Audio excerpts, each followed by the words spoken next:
two epic symphonic metal scores, at least that's how I categorize it based on the duration here. Following in the footsteps in terms of Pirates 2 Armada's construction, The Dead of the Sea, which was specifically 7 minutes and 15 seconds. And this is the same exact duration. You know I like longer pieces, especially when you're considering names of prowess, or maybe developing prowess in some respects from other artists we've humored in that realm, because again, I keep an open door to anybody, and every collaborative encounter we take is always enjoyable, at least I found so far in our history together. Visions of Atlantis, no different. I absolutely love this group, a real powerhouse again within the symphonic metal sphere of European metal origin, of course, and melodic and power metal fusion as well, with those genre influences, and they're very clear with the direction of Pirates 2 Armada, and it's a great mixture of sound, delivery, vocal command, instrumental mastery, and concept. I freaking love the Pirates motif and how realistic that is in terms of a real-world resonance and connection of what metal readily allows for, what made me a metalhead many years ago. That personalized reach. And certain numbers on this record really pierce me in that respect, and others are just enjoyable. I mean, they all have, again, that degree of hope and optimism and overcoming challenge, right? Revolutionaries like Pirates. It's great. I love the motif, and it's beautifully exercised with such ambiance and glory that is to be expected with Visions of Atlantis, from what I've recognized of their work in our time together. And again, as I always note with them, thank you to every one of you that recommended their name in my comment section very frequently, just in the past, and I'm glad I made good on it. I knew we were in for something special. Again, symphonic metal is a preferred favorite for me in terms of metal subgenres, but there was a lot of promise to this name, and to humor their work is a privilege and an honor, wherever we are in our journeys. And Pirates 2 is the most recent experience. The album just came out in full yesterday. I will tell you, as I've been saying, we have adventures to come in the future, and I'm excited for those not too distant opportunities. Visions of Atlantis is an evolving journey. As I become a better informed sailor myself, alongside any of you longtime fans. And I want to give us an approachable space to anybody, whether you happen to be, ones that advance me, or maybe right alongside for a simultaneous journey of observing their works, or you happen to be an initiate sailor yourself, but will become a developing, just I'm assuming based on one number. Now, you do come in at the tail end of the record. This is track 12 out of 12. This is very much the finale piece. I would recommend to you, and maybe this could be your doorway in, for sure, enjoy it how you wish, but is my recommendation first and foremost that considering Visions of Atlantis on voice and Pirates, you not only humor the original record of what inspired this and our mutual tour together, but this record as well, the first 11 pieces that prelude what we're about to entertain and discover for ourselves in a fresh witness journey together. This album is certainly worth your time. It is quite an epic picture and display, commanding, glorious. I freaking love the record. As I did Pirates, another fun adventure that you and I had the honor of taking together. Music is always best enjoyed in company. For Visions of Atlantis, they are no exception at all to that. Pirates 2 Armada, what a treat of an album. And we're going to finish together now in Discovery with this over 7 minute work, following right in the footsteps of The Dead of the Sea. Now, how will it display its duration? How will it play around in terms of its tone? Because symphonic metal offers some versatility, and this record has readily explored that. Ballad, power ballad maybe even. Harsh, assertive, frenetically paced number, let's see. Mixture of elements? I don't know. Thinking of that previous record, the entry known as Master of the Hurricane, another symphonic epic. Beautiful, and a favorite of mine on that record, alongside many. As well, to include it, Pirates 2 Armada. These albums are just real standouts, but Master of the Hurricane was an epic piece to take in and an experience in itself. And speaking of Pirates 2 Armada, the follow-up, The Dead of the Sea, a beautiful parallel. And now we have our third occurrence of a much more elaborate encounter based on duration of play, Where the Sky and Ocean Blend. I love the name, by the way. And the originality of terminology, the lessened reliance on the familiar adage like where the sky and ocean meet. I mean, it'd be fine with that vocabulary, but I like the fact they chose a different word, blend. It's interesting, differentiated language. I know it's simple, but I'm like, find a spark to it that's quite charming. Anyway, another Visions of Atlantis number, and our finale exposure to Pirates 2 Armada, concluding our full tour journey together. See, promises made, and as long as they might take, or as early as they may take in this case, promises kept. It's an honor to take this ride with you, wherever our Visions of Atlantis journey takes us. Now, with the finale piece, the crescendo experience, I'm sure, for where the sky and ocean blend. Oh, hang on. Here we go.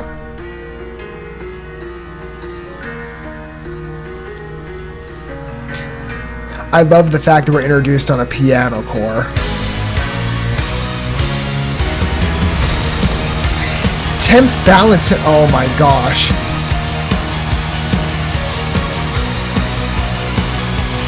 I love the marriage of different agents here, but the evident piano core to it is really something special. And then now we have the riffs intermixed.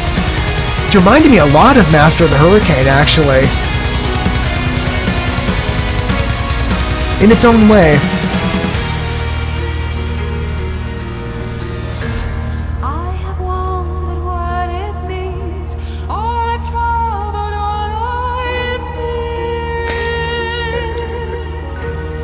It's like Master of the Hurricane Part 2. Considering the vocal quality.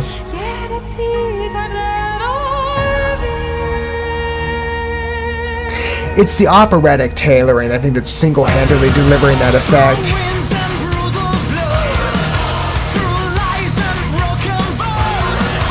I love the choir syncopation too. And the lyric choices as well.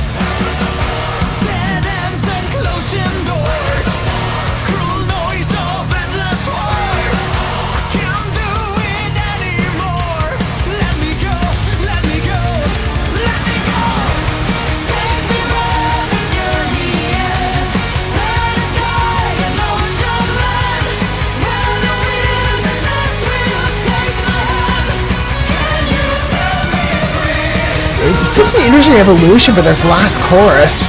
I mean, I say last, or not in the number, but for what we've witnessed so far in the body of Pirates 2 Armada, there's some interesting choices here. And I think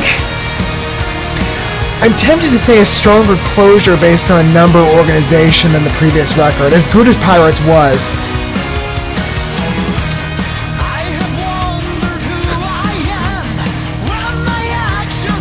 This is the winner.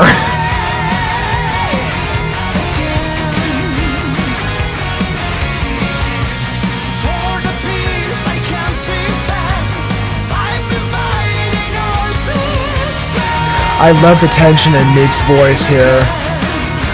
And still how sentimental it is as it closes out. And the interplay, again, jostling between different roles. I love that in Visions of Atlantis, wherever they intermix or isolate.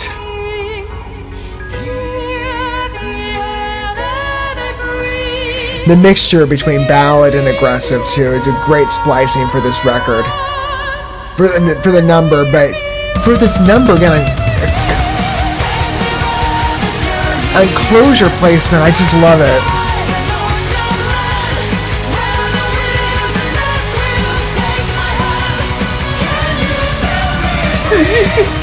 I love it.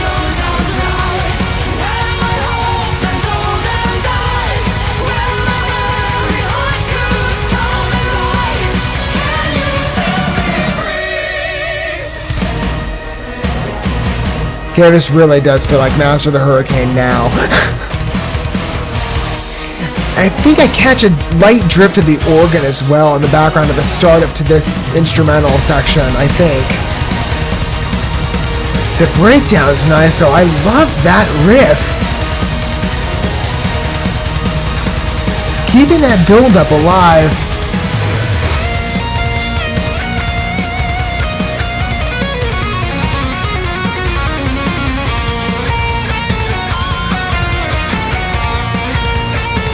The guitar solos are standing out even better than they already have as well with this record.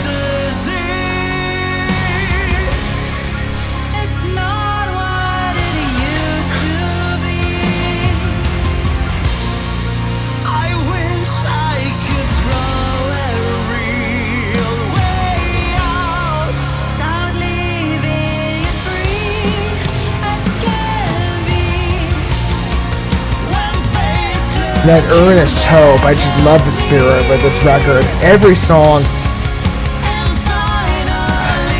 That resonant touch that fits in the background of the Pirates concept is just gorgeous. Beautifully tempting. And it's not lost at all here.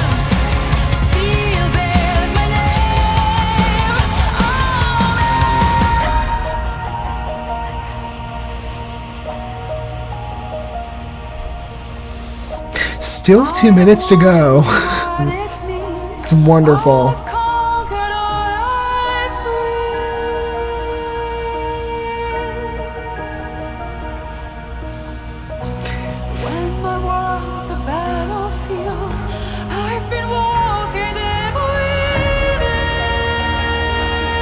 Man, her pitch gets me. I love the rain effect too, by the way. And the levels of isolation to the score, at least in this pause section, oh, it's fantastic. Orchestral metal, when you interweave that deliberately within the symphonic extreme, you exercise what symphonic metal is known for. And what makes it such an alluring art form language.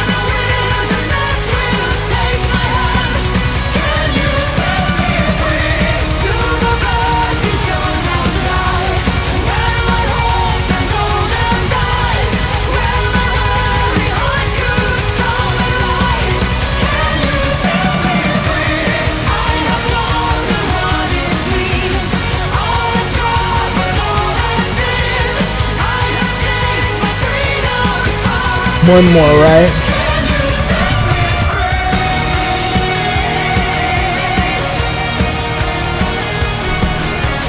Perfect choice for that to interlock.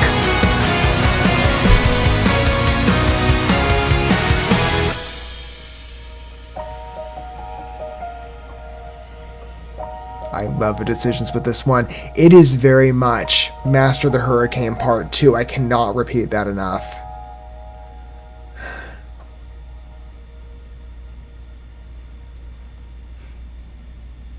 I don't want to undercut the original record, but I still feel that this is, between the two, this is the stronger closure.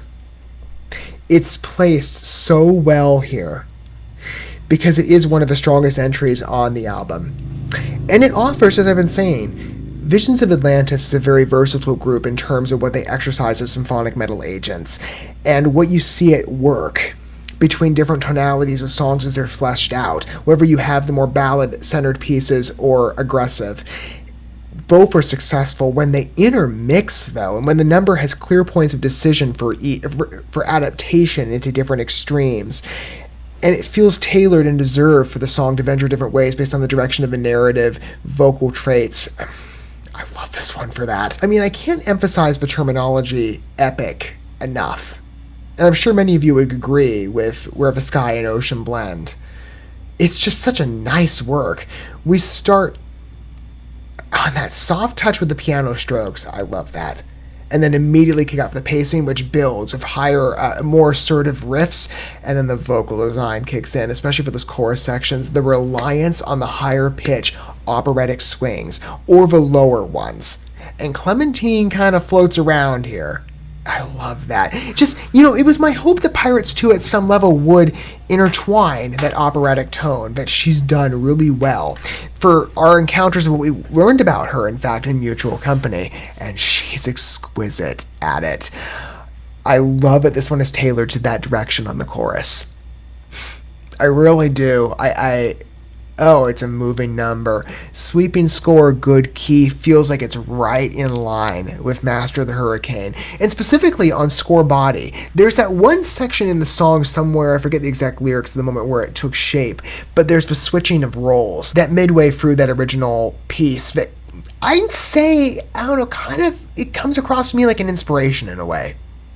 I don't know, I just see the roots that Master of the Hurricane, or the seeds that it planted, are coming into at least somewhat of a growth here to its own form, but still I can't ignore the shades of reminiscence for me. And the vocal intermixing definitely embodies that, plus that end closure effect where the vocals interlock. I love it. And that's straight out of Master of the Hurricane. Remember how we wrap up there with that line? What was it? I'm the force of the core that ever shakes or never shakes. I forget the exact wording. But there's this clear vibration within each voice mimicking the other. It's such a beautiful partnership. And these vocals at the higher range tailor themselves as one unit. It's just beautiful. It's a moving score. I love the fact that it's 7 minutes of brilliance, with the versatile expression of Visions of Atlantis told in various entries of In Pirates II Armada. It feels like a conclusion record, and it feels earned in tracking. It's just beautifully placed. As an experience, it is a favorite piece for me on the record, no doubt. And every experience we've had of interaction with Pirates II Armada, we can operate with the same respect given, because it is a beautiful album.